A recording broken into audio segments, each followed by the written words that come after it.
भक्ति में भी अवार्ड मिलता है, पर भक्ति के अवार्ड थोड़े अलग हैं। भक्ति का पहला अवार्ड मिलता है अपमान। ये भक्ति का पहला अवार्ड है। संसार के लोग जहाँ जाओगे आपका अपमान करेंगे, आपकी भक्ति का अपमान करेंगे। तो समझ लेना कि ठाकुर जी ने हमें भक्ति का पहला अवार्ड दे दिया है। दूसरा अवार्ड क्या मिलेगा? तुम्हारी निंदा होनी शुरू हो जाएगी।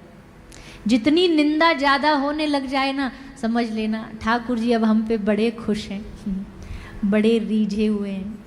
बुराइयाँ हो रही हैं, किसी ने कहा अच्छा बात बड़ी गहरी है पर हमें समझ नहीं आती अभी, पर महापुरुष कहते जब कोई हमें आके बता देता ना कि कोई भैया हमारी बुराई कर रहा है, तो महापुरुष नाचने लग जाता। बोले भैया उसको जाकर के हमारी तरफ से एक बार धन्यवाद देना और कहना और ज़्यादा करे। साधो निंदक मित्र हमारा, निंदक नियरे राखिए जैसे कुटिल सुबाए। अपने आप में दुश्मन को पास रखो ना रखो, पर भैया मित्र को पास रखो ना रखो, पर एक निंदक को जरूर पास रखो, जो टाइम टाइम पे तुम्हारा टेस्ट लेता रहे बुराई करके। बुराई करने के बाद भी अगर तुम अभी उखड़े नहीं, विचलित नहीं हुए, तो समझ लेना गाड़ी सही ट्रैक पे चल रही है। साधो निंदक मित्र हमारा, चरणदास जी का ये भाव एक पद है, और उसमें यहाँ तक कह दिया कि सुखी रहे निंदक जग माही। बोले भगवान चाहे मेरे प्रिय को दुख दे देना, पर मेरे निंदक को कभी दुख ना देना, क्योंकि इसकी वजह से ही तुम्हें सही लाइन पे लगा रहा। निंदक का इतना वो बताया गया है। पर भैया कहने में तो ये बात बड़ी अच्छी लगती है, कोई हमें पता लग जाए कोई हमारी पीठ पीछे बुराई कर रहा था तो हम उसकी खोपड़ी फोड़ डालें। तेरी इतनी हिम्मत, हमारी बुराई कर रहा था, तुझे पता नहीं हम कितने बड़े त्यागी आदमी हैं, तुझे पता नहीं हम कितने बड़े धर्मात्मा और भजनानंदी आदमी हैं।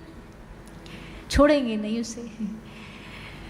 तो निंदा अगर हो रही है तो इसका एक लक्षण ये भी है कि भैया ये ठाकुर जी की कृपा है। निंदा सुनने की आदत तो होनी चाहिए, पर भैया निंदा करने की नहीं होनी चाहिए।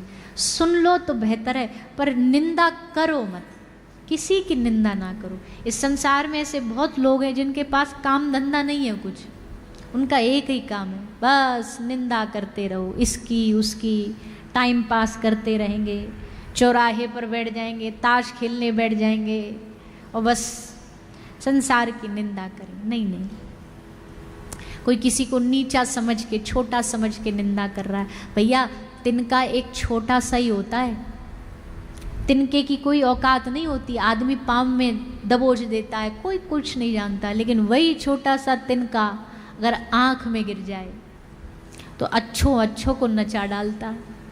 किसी को छोटा समझ करके उसको नीचा दिखाना, उसे बुरा बोलना, ये अच्छे व्यक्ति का लक्षण नहीं है। तो भक्ति का अवार्ड यही है, भक्ति का रिवॉर्ड यही है कि जब अपमान हो, लोग दुश्मन बनने लग जाएं, लोग तुम्हारी बुराइयां करने लग जाएं, लोग तुमसे मुंह फेरने लग जाएं, रिश्ता तोड़ दें। ये तो आजकल ज़्यादा ही कुछ भगवान वाला नहीं हो गया। जब देखो कथाओं में ही पाया जाता है, जब देखो चंदनी लगा के पाया जाता है। ये जिसने भी ताली बजाई वो भुगत भोगी है, इसीलिए उसी ने जोर से एकदम, और वो ये और कह रहा होगा टीवी पे जो सुन लो तुम।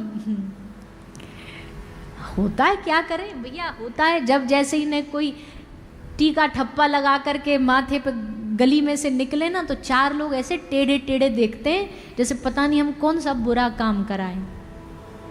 ऐसे टेढ़ा टेढ़ा देखेंगे जैसे तिलक नहीं लगा लिया, हमने कोई गलत काम कर दिया।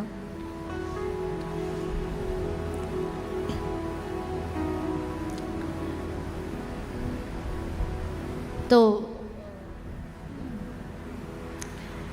क्या कह रहे थे हम?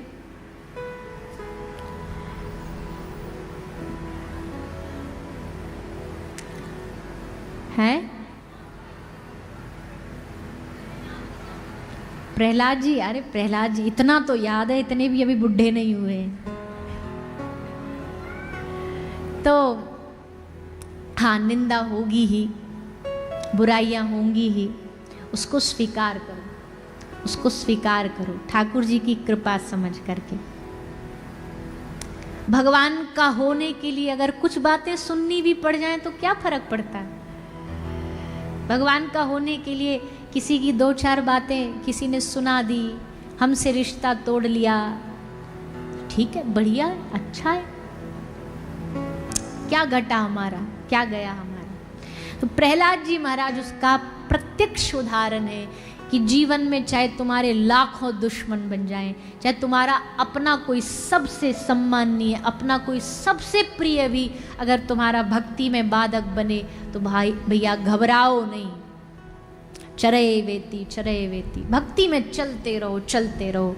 प्रहलाद जी रुके नहीं, थमे नहीं, बढ़ते रहे और फिर उनके इसी दृढ़ विश्वास के फल के प्रताप से भगवान ने उनकी रक्षा के लिए अवतार ग्रहण किया।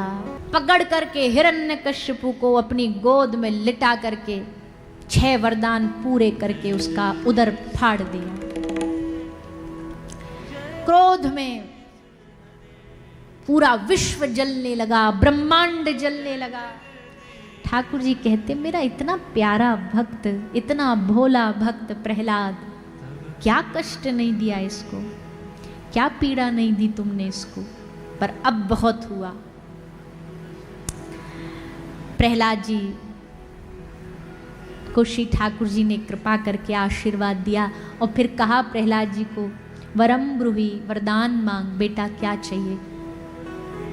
ठाकुर जी ने कहा, प्रहलाद जी ने कहा, प्रभु आप कह रहे हो वरदान मांग, इसका मतलब है मेरी भक्ति अभी पूरी नहीं हुई है। क्योंकि वरदान मांग ये तो आप तभी कहोगे ना जब आपको पता होगा कि इसके मन में अभी भी कुछ इच्छा बाकी है, अभी भी कुछ इच्छा बाकी है, और इच्छा बाकी है मेरे हृदय में, इसका मतलब है कि अभी तक मैं आपका पूरा बन नहीं पाया, मैं पूरा आपका हो नहीं पाया।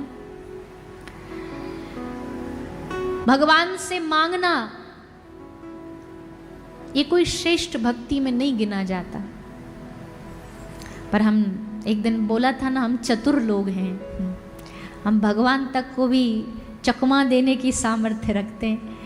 एक आदमी भगवान के सामने बोला, नारायण भगवान के सामने, हे प्रभु मुझे कुछ नहीं चाहिए, बस जहाँ आप रहते हो वहाँ मुझे रख लो, जो आप खाते हो आपका झूठा ही खा लूँगा, जो आप पहनते हो आपका उतरा उतराया पहन लूँगा, मुझे कुछ आवश्यकता और नहीं है। लक्ष्मी जी बोली, बड़ा निष्काम भक्त है प्रभु ये तो आपका।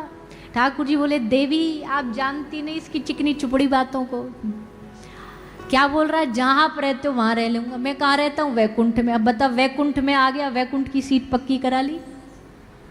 फिर कहता, जो आप पहनते हो वो मैं उतराई आपकी पहन लूँगा। ठाकुर जी बोले, हम तो राजसी वेश पहनते, हमारी तो उतराई भी किसी के न्यू ब्रांड से ज़्यादा महंगी होगी।